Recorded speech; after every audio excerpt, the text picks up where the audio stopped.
baik waktu malam, baik waktu siang. Perhatikan baik-baik ketika Ester akan menghadap Raja Ahasiweros. Dia berkata kepada orang banyak pada saat itu, "Berikan waktu aku 3 hari 3 malam untuk berpuasa." Dia akan bertemu dengan raja yang adalah suaminya untuk menyelamatkan orang Israel. Bapak Ibu perhatikan baik-baik Lukas 2 ayat 46. Sesudah 3 hari mereka, Yusuf dan Maria, menemukan Yesus di dalam bait Allah. Hal ini terjadi ketika Yusuf dan Maria membawa Yesus berusia 12 tahun ke Ka'bah. Ketika mereka pulang dari Ka'bah, mereka kehilangan Yesus. Yesus berada 3 hari lamanya di dalam bait Allah. Bikin apa? Yesus sedang bercakap-cakap, tanya jawab dengan ahli-ahli Taurat, dengan para pemimpin-pemimpin Yahudi. Dan 3 hari lamanya Yesus bertemu dengan Tuhannya di sana, di Ka'bah. Yesus melihat bagaimana kegiatan-kegiatan Ka'bah yang melambangkan dirinya sebagai anak domba Allah. Pada hari yang ketiga, Yesus pergi ke pesta pernikahan. Pada hari yang ketiga, selama 3 hari, semua itu menunjuk kepada Yesus Kristus. Bapak Ibu bisa lihat, di hari itu, ketika Yesus pergi ke Kana, apa yang Yesus lakukan menunjukkan akhir kehidupannya. Itulah sebabnya saya memberi judul Melihat Akhir dari Awal. Menarik sekali Bapak Ibu. Yesus bertemu dengan ibunya yang sangat merindukannya.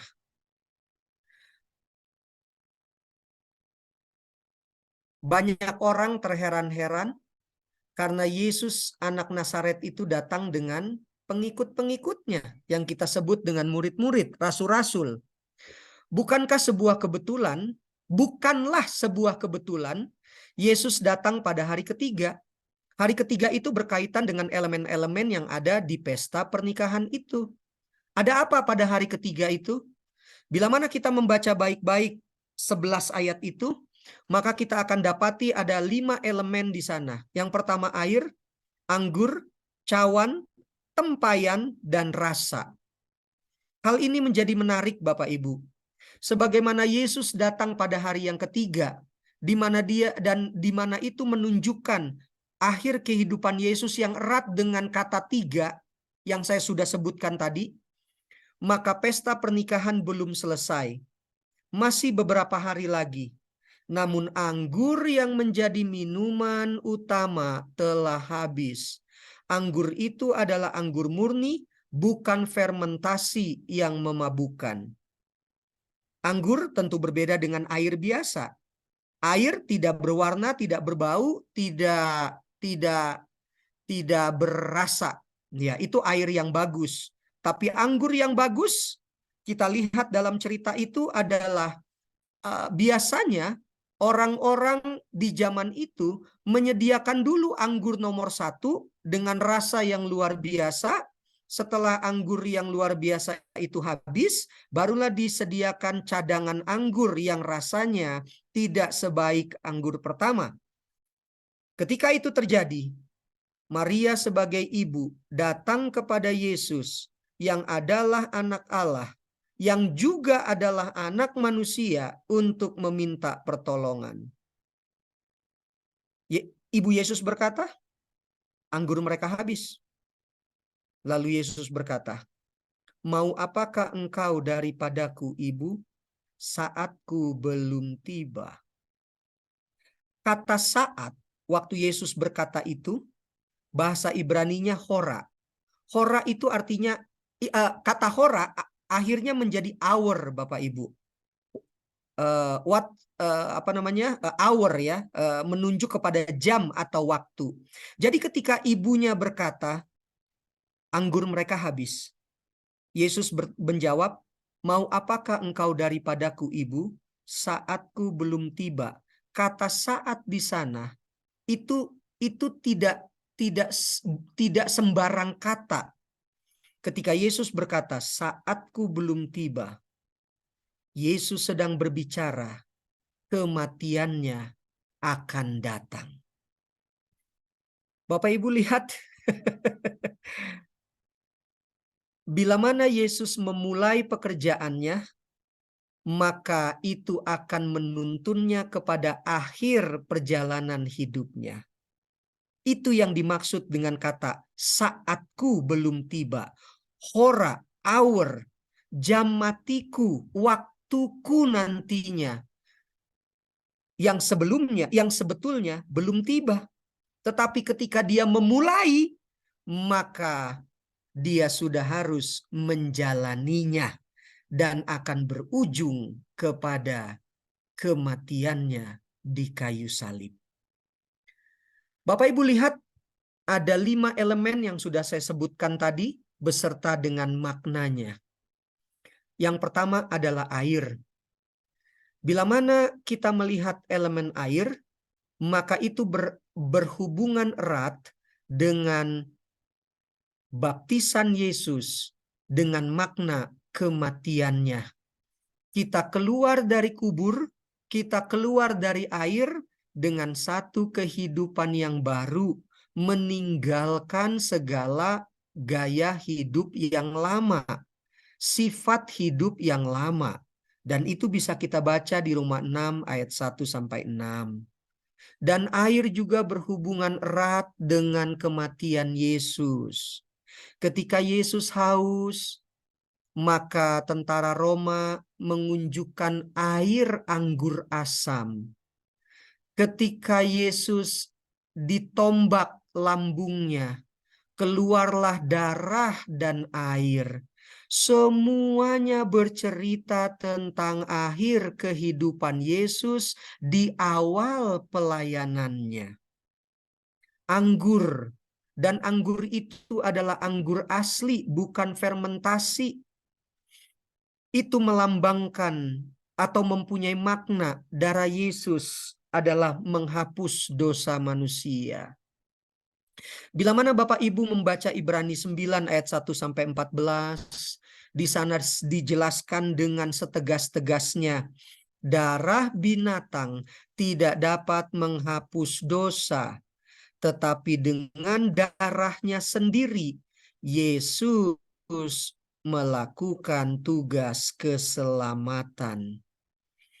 Darah Yesus mengalir di kayu salib. Upah dosa adalah maut, tetapi hidup yang kekal adalah percaya kepada Yesus sebagai juru selamat. Darah Yesus adalah darah yang asli, bukan darah anak domba yang adalah binatang.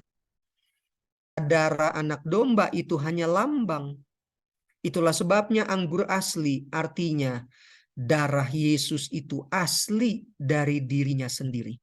Dan berbicara darah, maka buku Imamat dengan jelas mengatakan darah adalah nyawa. Dan Yesus memberikan darahnya, memberikan nyawanya untuk menebus Anda dan saya. Wow, luar biasa. Di sana ada elemen cawan. Cawan itu melambangkan pekerjaan Yesus untuk menyelamatkan manusia. Bapak Ibu baca saja di Matius 20 ayat 22. Cawan itu adalah tempat anggur ya Bapak Ibu. Tempat anggur di mana anggur akan diisi, lalu kita minum anggur dari cawan itu. Perhatikan ketika kita perhatikan pada waktu Yesus melakukan perjamuan suci Paskah terakhir sebelum dia meninggal, sebelum dia mati di kayu salib. Yesus menggunakan cawan, dan bila mana kita melakukan perjamuan kudus di gereja, maka kita juga menggunakan cawan, walaupun bentuknya adalah gelas. Itu hanya mainan kata Bapak Ibu, itu hanya bentuk saja. Tetapi cawan adalah pekerjaan Yesus. untuk menyelamatkan manusia. Di sana ada tempayan, dan Yohanes 2 mengatakan ada 6 tempayan. Beberapa orang mencoba untuk menggali dan sudah didapati bahwa satu tempayan itu mempunyai kapasitas 80 sampai 120 liter. Jadi kalau dia tertinggi 120 liter, Bapak Ibu kalikan saja 6 tempayan.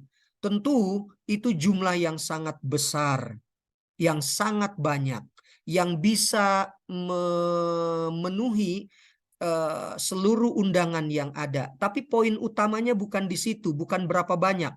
Poin utamanya adalah tempayan itu menjadi tempat, menjadi sarana menampung anggur yang Yesus buat, yang sangat luar biasa itu. Itulah sebabnya tempayan menjadi sarana penginjilan melalui kegiatan sosial untuk membawa orang kepada Kristus. Dari mana saya bisa dapat? Ibrani 10 ayat 25. Bolehkah seseorang membacakan Ibrani 10 ayat 25? Karena di sana ada hal yang menarik, Bapak Ibu, yang saya ingin sampaikan kepada kita pada malam hari ini. Bolehkah seseorang membacakan Ibrani 10 ayat 25?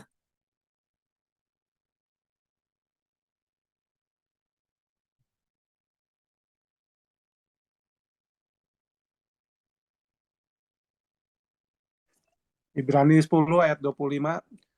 Janganlah kita menjauhkan diri dari pertemuan-pertemuan ibadah kita seperti dibiasakan oleh beberapa orang, tetapi marilah kita saling menasihati dan semakin giat melakukannya menjelang hari Tuhan yang mendekat. Terima kasih, Pak Agus. Di sana dikatakan, janganlah kita menjauhkan diri dari pertemuan-pertemuan ibadah kita. Kata ibadah sudah bagus, tetapi kurang tepat. Kenapa demikian? Cek. Kenapa demikian? Terjemahan Alkitab Lama mengatakan begini, janganlah kita... Adakah Bapak Ibu yang mempunyai terjemahan Alkitab perjanjian, terjemahan Alkitab Lama? Adakah Bapak Ibu yang mempunyai Alkitab terjemahan lama? Kalau yang tadi dibaca oleh Pak Agus adalah Alkitab terjemahan baru. Alkitab terjemahan lama itu enak sekali. Saya ingin memfokuskan kepada kata ibadah di sana. Adakah Bapak Ibu yang punya Alkitab terjemahan lama Ibrani 10 ayat 25? Ada, Pendeta. Coba bacakan. Janganlah kita undur daripada berhimpun bersama-sama, sebagaimana biasa setengah orang berbuat, melainkan bernasihat-nasihatlah sama sendiri, maka itu pun makin lebih, sebab kamu lihat hari itu telah hampir. Yes, janganlah kita undur daripada berhimpun bersama-sama. Kalimatnya enak sekali. Kenapa? Karena inilah yang dimaksudkan oleh pemahaman tentang apa tadi? Tempayan itu, Bapak Ibu. Tadi makna daripada tempayan itu adalah sarana penginjilan melalui kegiatan sosial. Dengan kata lain, ibadah hanyalah salah satu, bukan satu-satunya yang disebut dengan kegiatan sosial. Bila mana Bapak Ibu membuka terjemahan bahasa Inggris pun begitu. Terjemahan bahasa Inggris menggunakan kata, bukan kata ibadah, tetapi kata assembling, not forsaking the assembling of ourselves together. Jadi kata assembling di sana adalah berkumpul, dan ibadah merupakan salah satu kumpulan sosial yang baik. Begitu yang saya ingin sampaikan. Sehingga kumpulan sosial itu bisa menjadi saluran berkat untuk banyak orang. Dan yang kelima adalah tentang rasa. Dan rasa yang dimaksud adalah sorga memberikan kebenaran dan bukan kepalsuan. Kenapa saya katakan demikian? Pemimpin daripada pemimpin atau pengurus daripada pernikahan itu betapa menunjukkan kekagetannya. Oleh karena pelayan-pelayan itu mencedok katanya, lalu membawa kepada dirinya. Ketika pemimpin pernikahan itu menikmati anggur yang Tuhan rubah dari air menjadi anggur, dia terkejut. Dan dia katakan kepada mempelai laki-laki, bro, kenapa kau ini jadi terbalik? Kenapa kau balik? Kau kasih yang gak enak dulu, baru kau kasih yang enak. Jangan begitulah, kasih dulu yang enak, baru yang gak enak. Mereka yang ada di depan sana, yang sedang bersuka cita, tidak tahu apa yang berada di belakang pernikahan. Yesus sudah melakukan sesuatu di luar kemampuan manusia. Dan semua itu menunjukkan bahwa Yesus sedang berkarya memulai pekerjaan pelayanan keselamatan di awal pekerjaannya. Dan rasa anggur itu menunjukkan bahwa rasa sorga akan jauh lebih nikmat daripada nikmatnya dunia ini. Kenapa? Dunia memberikan kenikmatan di awal, lalu akhirnya mematuk seperti ular yang berbisa. Tetapi sorga sebaliknya memberikan rasa yang kurang enak, tetapi akhirnya membawa nikmat. Kita tinggal pilih. Dan itu yang Yesus lakukan. Dia menderita lebih dulu, tetapi diakhiri dengan kemenangan. Yesus bangkit pada hari yang pertama dalam minggu itu sebagai pemenang, dan setan bersiap-siap untuk mendapatkan ganjarannya. Belajar dari Yohanes 2 ayat 1-11 tentang pesta pernikahan di Kana memperlihatkan dengan jelas akhir kehidupan dan pelayanan Yesus di atas dunia ini. Semuanya sudah dipampangkan dengan jelas sejak awal, sejak pertama Yesus membuat mujizat. Kana jasmani akan diakhiri dengan Kanaan sorgawi.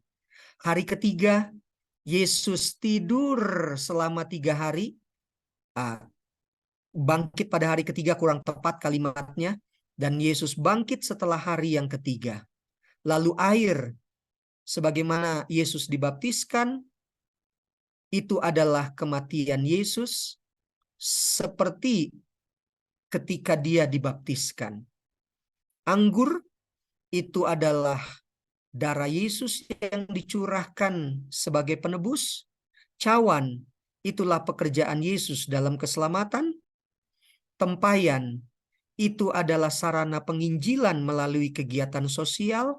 Salah satunya adalah ibadah.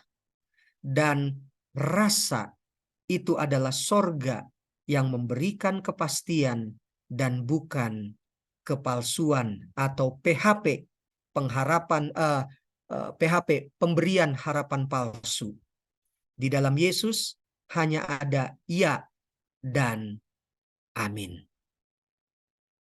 Semoga Tuhan memberkati.